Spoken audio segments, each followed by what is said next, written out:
እግዚአብሔር ተደበቀ ይላል። እንዲህ ተደበቀ እግዚአብሔር። ለምን ተደበቅ ስትሉት መደበቅ ፈልገ ነው አይደለም፣ ጸሎት ላለመስማት ፈልጌ። ኢዮብ በዚህ ሁሉ ሲቃይ ውስጥ ሲያልፍ እግዚአብሔር ኢዮብን አልተወውም።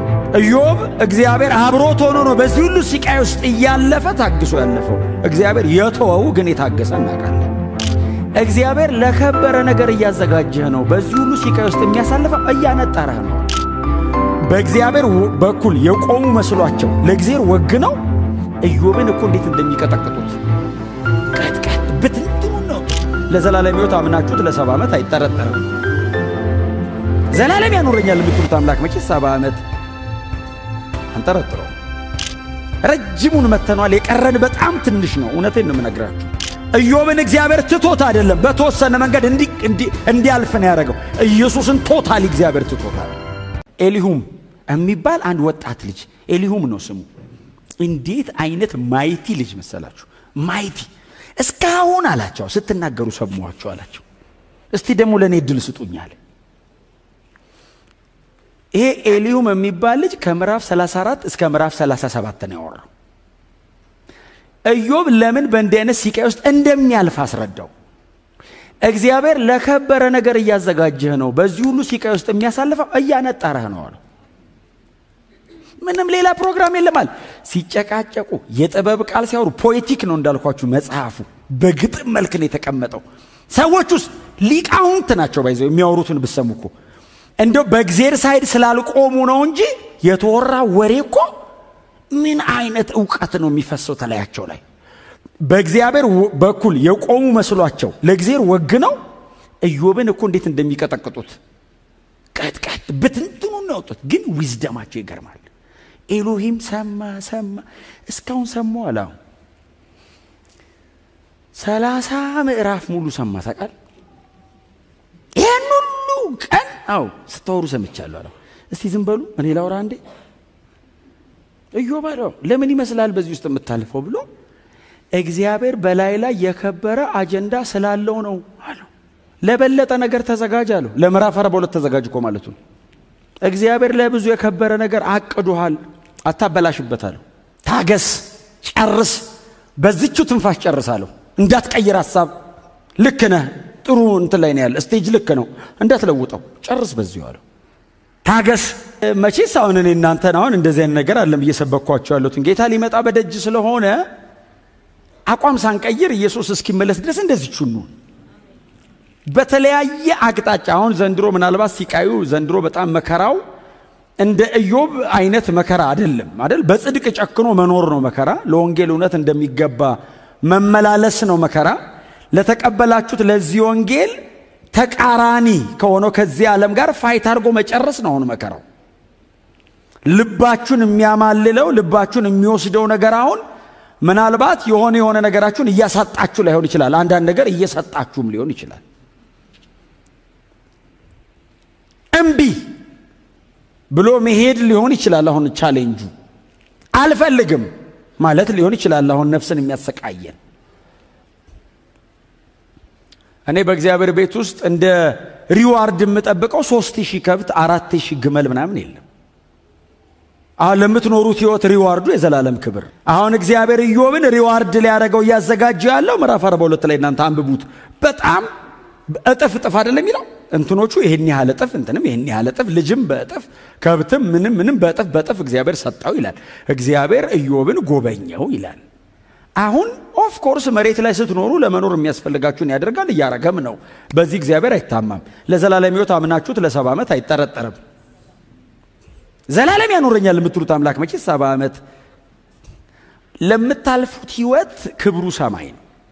ለምትጨክኑት ጭካኔ ዛሬ የምትወስኗት በጣም ጥቂት የምትመስሏ ውሳኔ ዘላለማችሁ ላይ ክብር አላት። ማንም ሰው ሳያያችሁ እናንተና እግዚአብሔር ብቻ ክብር ለማግኘትም ለመመስገንም ለመዋረድም ለመሰደብም ሳይሆን እኔና እግዚአብሔር ብቻ በመናልፋት በእያንዳንዷ በጓዳ በስውር ለእግዚአብሔር ብላችሁ የምትወስኗት እያንዳንዷ ውሳኔ ሰማይ ሽልማት አላት። ታገሱ። ረጅሙን መተኗል። የቀረን በጣም ትንሽ ነው። እውነቴን ነው የምነግራችሁ። ጌታ ሊመጣ በደጅ ነው። እኛም ልንሄድ ደጅ ነው። ጌታ ሊመጣ ካለን እኛም ልንሄድ ማለታችን እኮ ነው አይደል? ኢየሱስ ከመጣ በኋላ መሬት ምንም አንሰራም አንቆይም። ኢዮብ ታግሷል። ኢዮብ በጣም በብዙ መከራ ውስጥ አልፏል። ኢዮብ በጣም ያለ መጠን ተዋርዷል። ከኢዮብ በላይ የተዋረደ እናውቃለን እኛ። ከኢዮብ በላይ የተሰቃየ እናውቃለን። ከኢዮብ በላይ የታገሰ እናውቃለን። ከኢዮብ በላይ የተረሳ እናውቃለን። ኢዮብ በዚህ ሁሉ ስቃይ ውስጥ ሲያልፍ እግዚአብሔር ኢዮብን አልተወውም።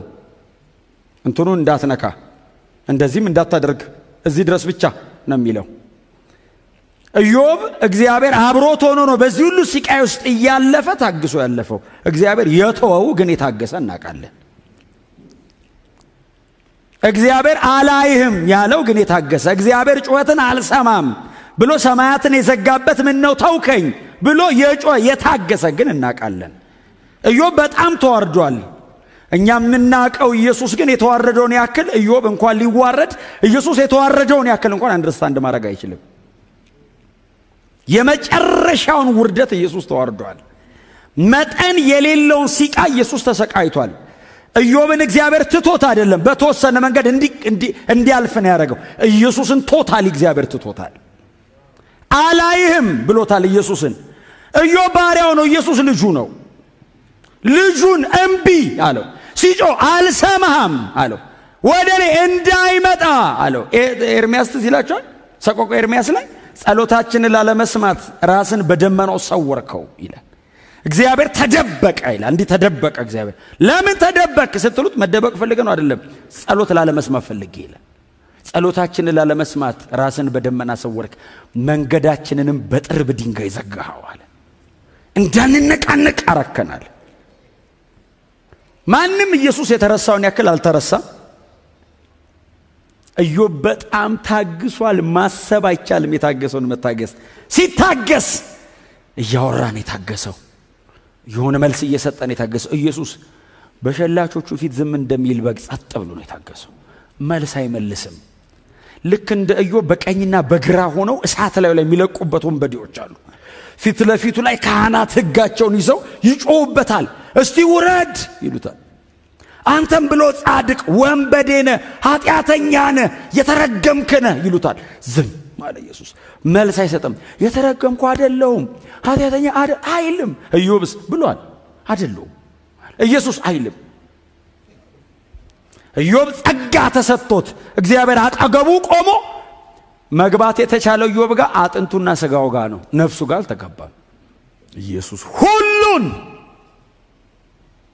ተትቷል። ኢየሱስ ኢዮብ የተዋረደው ብዙ ነገር እስከ ማጣት ነው። ኢየሱስ የተዋረደው እስከ መቃብር መውረድ ነው። መረሳት ነበረበት። ኢየሱስ መሞት አይደለም መረሳት ነበረበት። ከምድር በታች 3 ቀን እንዲረሳ አረገው እግዚአብሔር። ማየት አልፈልግም አለ እግዚአብሔር። ኢዮብን እግዚአብሔር ለበለጠ ክብር ለማዘጋጀት ነው በዚህ መከራ ውስጥ ያሳለፈው። ኢየሱስን የሰው ልጆችን ኃጢአት ለመሰረዝና የማይቆጠር ትውልድን በፊቱ ለማቅረብ ነው እግዚአብሔር መስቀል ላይ ኢየሱስን ያሰቃየ። የኢየሱስ ያክል የተሰቃየ፣ የኢየሱስ ያክል የተዋረደ፣ የኢየሱስ ያክል የታገሰ አልነበረም፣ አይኖርምም።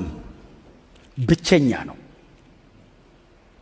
አያችሁ፣ አንድ ቦታ ያዕቆብ 5:11 ላይ ኢዮብ ታገሰ የሚል አንብበናል። መጽሐፍ ቅዱሳችን ሙሉ አዲስ ኪዳን ኢየሱስ ታገሰ ይላል። ኢዮብ አንድ ነው ጥቅስ ያገኘው ታገሰ ለሚለው። ኢየሱስ ሙሉ መጽሐፉን ታገሰ ተብሏል። ይበልጣል ኢየሱስ። የእምነታችን ራስና ፈጻሚውን እርሱን ተመልክተን አሜን ነው ከፊታችን ያለውን ሩጫ በትዕግስት እንሩጥ። እርሱ ነውርን ንቆ ከፊቱ ስላለው ደስታ በመስቀል ታግሶ በሰማያት በግርማው ቀኝ ተቀምጧል። ክብር ለኢየሱስ ይሁን። ኢየሱስ ታገሰ። ኢየሱስ በመከራ ውስጥ አለፈ። ስጋና አጥንቱ ተገነጠለ። ነፍሱን ስለ ኃጢአተኞች መስዋዕት አድርጎ አቀረበ። ትዕግስት የታየው ክሮስ ላይ። ኢየሱስ ጨከነ፣ መስቀል ላይ ነው። ኢየሱስ ዝም አለ፣ መስቀል ላይ ነው። ኢየሱስን እግዚአብሔር ተወው፣ መስቀል ላይ ነው። ኢየሱስ ስለ ሰው ልጆች ኃጢአት በመስቀል ላይ ሞተ፣ መስቀል ላይ ነው። ከመስቀል ላይ አውርደው ወስደው ቀበሩት፣ ስለ እኔ ኃጢአት ነው። እግዚአብሔር ጻድቅ ነው ታውቃላችሁ። ኢዮብን አሰቃይቶ ኢዮብ አንደርስታንድ አድርጓል። ባይዘው ገብቶኛል አለ። በቃ ማን እንደሆንክ ገብቶኛል። ሐሳብንም ላደበዝዝ ሞክሬ ነበርው ንስሐ ገባለሁ አይደል? ቁጥር 6 እንደሱ አይደል የሚለው? ራሴን እንቃለሁ አይደል ያለው? አንተ ከዚህ ሁሉ መከራ በኋላ ሰው ራሴን እንቃለሁ ብሎ አመድ ላይ ይቀመጣል? በልካሰኝ ነው እንጂ የሚለው እግዚአብሔር ማን እንደሆነ ሲገባ ስለ ካሳ አታወራም። ላደበዝዝ ሞከርኩ ማረኝ አለው። በዚህ ሁሉ ስቃይ ውስጥ ካለፈ በኋላ ማረኝ ይላል እንደገና። እግዚአብሔር ራሱን አሳየው በመንገዱ። አሁን እዚህ ጋር እኮ ታሪኩ ቢያልቅ እኮ የኢዮብ መጽሐፍ እኮ ልክ ነው አይደል? ኢዮብ ገባው፣ እግዚአብሔር ማን እንደሆነ ገባው። በቃ መጽሐፉ አለቀ ቢባል ልክ እኮ ነው። በቃ ምንም ችግር የለውም። እግዚአብሔርስ አይበቃኝም አለ። ለኢዮብ እግዚአብሔር እንደገና አይደል ጨመረለት ይላል። በጥፍ በጥፍ ሰጠው ይልና በጣም የሚገርማችሁ ኢዮብ በጣም የሚደንቀኝ ስለ ጓደኞቹ ጸለየ ይላል። እነ በልዳዶስ ሄደዋል፣ ባይዘ አሰቃይቶት ሄደዋል። ከሰይጣን ጋር አብረው መከራውን አብልቶት ወደ ሀገራቸው ተመለሰው ኢዮብስ ቁጭ ብሎ ይለምናል ስለነሱ።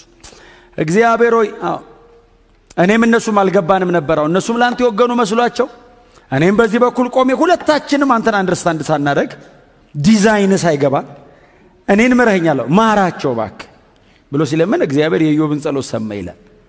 እግዚአብሔር ሊቀጣቸው ነበር ይልና ወዳጆቹን ሄደና እግዚአብሔር ስለ ኢዮብ ጸሎት ለወዳጆቹ ተገለጠ። ኢዮብም ብሎ ተገለጠው እንጂ አይጠባባቸው ብሎ አይደል። እግዚአብሔር ለዚህ ሂዱ አላቸው። ወዴት? ወደ ኢዮብ። ለምን? ይቅርታ ጠይቁት። ይሄ ሁሉ አንተ 30 ምዕራፍ የፈሰሰ ጥበብ ከንቱ ነው እግዚአብሔር ከሌለበት። ይስማ ፍልስፍና ምን ያክል ባዶ እንደሆነ የምታዩት እግዚአብሔር የመጣ ቀን ነው። ጭንቅላትን አሳብዶ አስገርመህ አንተ ሰውን ሁሉ እግዚአብሔር ሲመጣስ በልዱና እሱ ፊት ንስሐ ግቡ አለ። ከዛ እኔ ይቅር እምላችሁ እሱን ይቅርታ ስትሉት ነው አለ። ተሰብስበው መጣ። ቅድም ይኸው እግዚአብሔር ጻድቅ ነው አንተ ኃጢአተኛ ነው ያለው በልዳዶስ ማረን አለው። እንደው እባክህ እኛ በድለናል ልክ አይደለንም ማለት ነገሩ በዚህ መንገድ አላለቀም ነው አይደል? ከዛ እግዚአብሔር ኢዮብን ባረከው ይልና ኢዮብም ከዚህ ነገር በኋላ 140 ዓመት ኖረ የሚል ቃል አለ። ከነ ሙሴ ወዲህ 120 ዓመት ነው ሰው የሚኖረው። ስለዚህ ሰውየው ከአብርሃም በፊት ነው ማለት ነው። እድሜው ራሱ ከአብርሃም በፊት እንደሆነ ያስታውቃል። ከዚህም ነገር በኋላ ነው በዚህ ሰውየው 100 ዓመት ከኖረ በኋላ ነው 140። የድሮ እኮ ደስ ይላል። አይ ግን አይ ደስ አይል እንደ ዘንድሮ ስላልነበረ ይሆናል። አሁን እኮ በስማ 140 ከዚህ በኋላ ጌታም ይመጣል። በርግጥ ግን ኑሩስ ቢላችሁ ራሱ ጌታ ራሱ ይመጣል መሃል ላይ። የድሮ አሳይመንቱ ትንሽ ነው፣ ዝም ብሎ ነው የሚኖሩት አይደል? በጣም ተሰብስቦ አንድ ጥቅስ ነው የሚወጣው። 970 ዓመት ኖረ ብሎ ኖረ የሚል ጥቅስ ብቻ ነው የሚወጣው። እግዚአብሔር ይጠብቃችሁ ከዚህ በእውነት 900 ዓመት ዝም ብሎ ሰው ነው እንዴት ራሱ ይችላል? እኔ አሁን ያለ ዲዛይን የእግዚአብሔር ልብሱ አንደርስታንድ ሳያደርግ እንዴትስ ነግቶለት በሰላም ይነሳል? በእውነት እንትኑን ወቀሳውን ሰው እንዴት ይችላል? ዝም ብሎ መኖር ወቀሳ እኮ አለው አይደል? ሰው ዝም ብሎ ሲኖር አትወቀሱ? እየበሉ እየጠጡ እየተኙ ወቀሳ የለውም አለው እኮ አይደል? ምን ሰራ አይላችሁም እንዴ ውስጣችሁ? አገለገልክ ወይ? የእግዚአብሔር መንግስት ባንተ ተራመደ ወይ? ሰው ዳነ ወይ ይላል እኮ ውስጥ እንደ ክርስቲያን አይደል? እንጂ ዝም ብሎ መኖር ከመድከሙም ውጪ ወቀሳ አለው። አሁን የድሮዎቹ ግን ወንጌል ስርጭት የሚሄዱበትም የለም፣ ሰውም ትንሽ ነው። 900 ዓመት 1 ሚሊኒየም እንደማለት እኮ ነው። አንድ ሰው ኖሮ አሁን እንግዲህ አስባችሁታል። ዘንድሮ ቢሆን ኢየሱስ ወደ አብ ከሄደ 2000 ዓመት ወደ ሰውየውና ልጁ እንደማለት እኮ ነው። መሬት ላይ እንግዲህ 900 ዓመት ቢኖር እኮ የሰውየው ልጅ አባቴ ያውቀዋል ይልሃል ማለት ነው። ከ2000 ዓመት በኋላ በጣም ረጅም። ሰባዋን እግዚአብሔር ባርኳት፣ ወንጌል ሰብካችሁባት፣ ሰው ድኖበት፣ እግዚአብሔር ከብሮበት በዘላለም መንግስት በብዙ ሽልማት ይሞላላችሁ። ኢዮብን እግዚአብሔር መጨረሻ ላይ በእንደነዚህ አይነት ነገሮች ካሰው ልንል እንችላለን። ካሰው ብሉይ ኪዳን ስለሆነ፣ አዲስ ኪዳን ግን ካሳችን ኢየሱስ ነው። እግዚአብሔር የሚከፍለኝ ኢየሱስን ነው። እግዚአብሔር ከፈለኝ የሚለው ልጁን ባከበረበት በዚያ ክብር ሲቀላቀለን ኢየሱስ አጠገብ ሄደ ሰማይ መቀመጥ ነው ዘንድሮ ክፍያ። በእውነት ነው የምላችሁ። ክብር ለኢየሱስ ብቻ ይሁን።